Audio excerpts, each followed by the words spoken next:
Hi, this is your friend of mine, Art Williams, the Wandering Salsero, broadcasting live once again from International Wandering Salsero headquarters in beautiful Barranquilla, Colombia, where I live now. It is June the 13th, 1:29 p.m.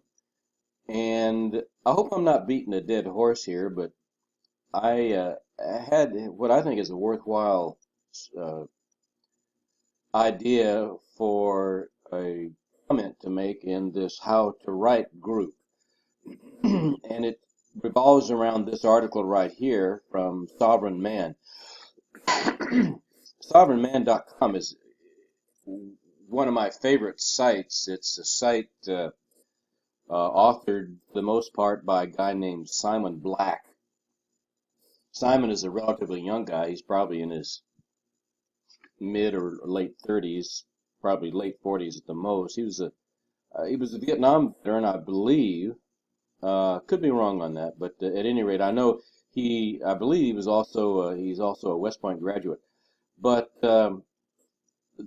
perhaps one of the reasons this article appealed to me is because it mentions Vietnam, and I was over there. But I don't think so. Actually, what I want to point out here is if you look through this article, and I'm going to scroll through it here, look at these paragraphs. You notice anything unique about them? Let me just give you a hint. 2, 2, 1, 3, 2, 2, 1 point something, 2, 2, 1 point something, 1.5, 1.5 or less, 1, 1, 2, or actually 1.5.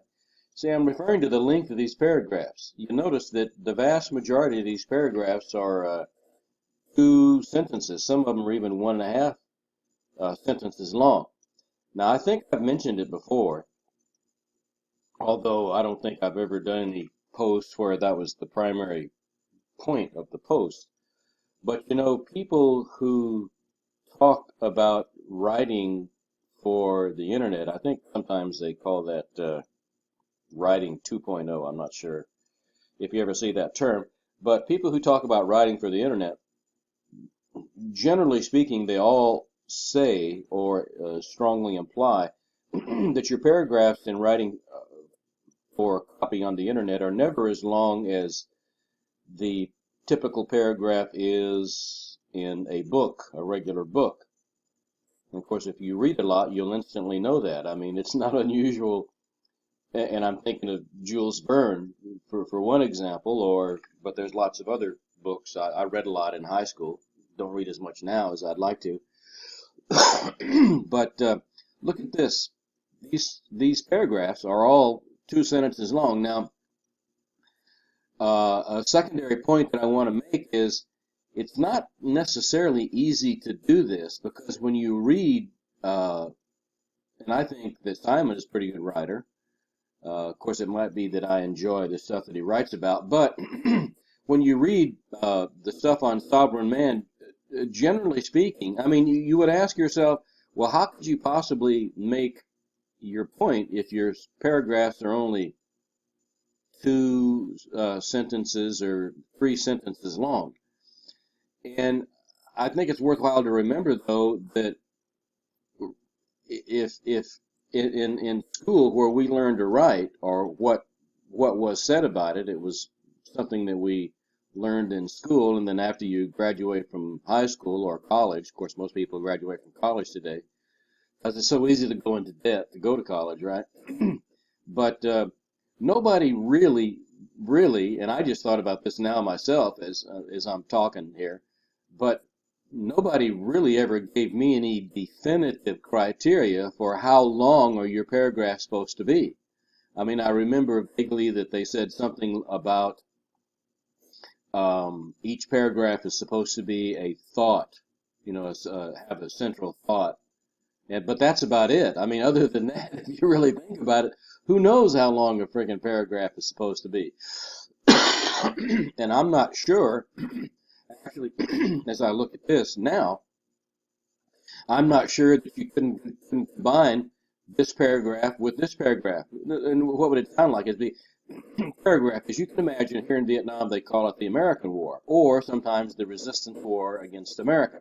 Most of us call it the Vietnam War. It left millions dead and millions more wounded over a nearly 2 decades long conflict. Now, in my mind, to my ear, certainly, those two sentences would go together very easily. I mean, if I saw those in one paragraph, or actually even if you wanted to even take the first three and combine it in one paragraph, I mean, I would not have any impulse at all to instinctively say, well, that paragraph's too long. It wouldn't bother me at all. But the fact is, in internet writing, most of the things you read, most of the blogs, the good blogs, the popular blogs, and I'm thinking John it's Jon Morrow's, Morrow. I forget, he changed the name of it recently. I forget what it is now. Smart Blogger. I think it's Smart Blogger, but he does the same thing. His paragraphs are all very short like this. Now, I think that this is a skill that you have to develop, and part of the development process of the skill is that being able to do this effectively, so that it doesn't read, strange. I think you really got to have an idea of what you're trying to say. And I think that's where the skill lies. For example, you look in Market Hive, and I can't recall any of the people that I read sometimes on Market Hive. Excuse me.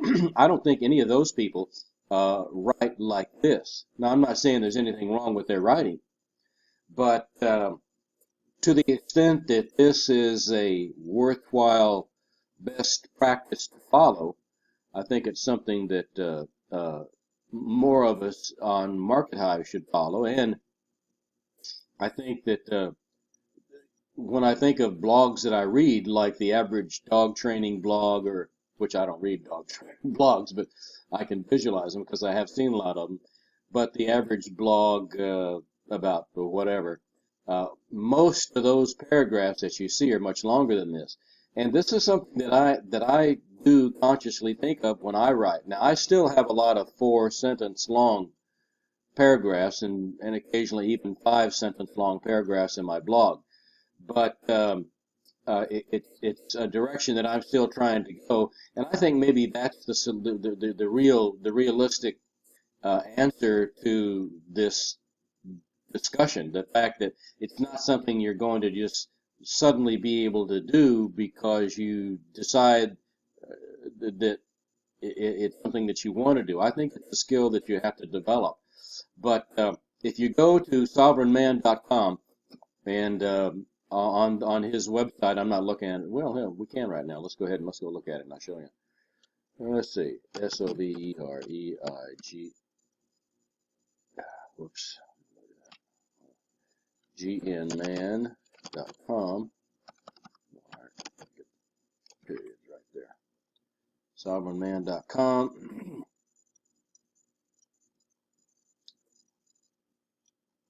Recently had my internet service here at my little abode, a blog. Okay, here's the blog right here. See?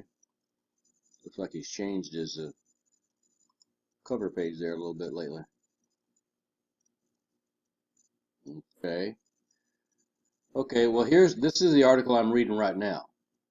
And also you notice he's got a nice, clear, open blog theme too. Let's find one here. Well, let's take this one now. This might be, he has a guy that named Tim Price that is his financial writer. But let's look at this and see what it looks like. Safety in the right numbers.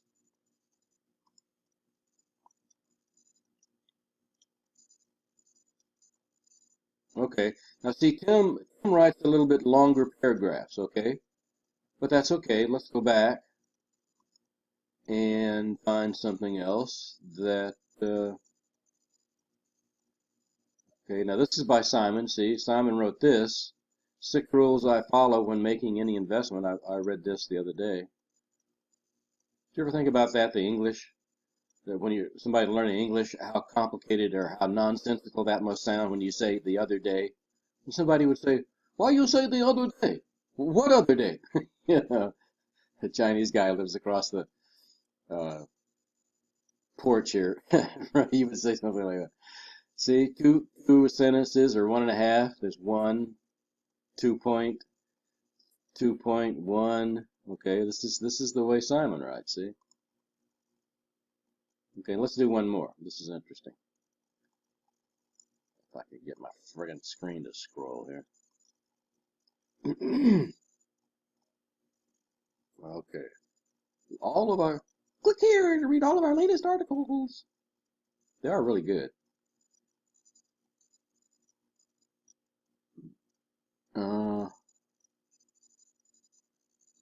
Let's see. Okay, is this Hey, this is Simon. Let's see what he's got to say here.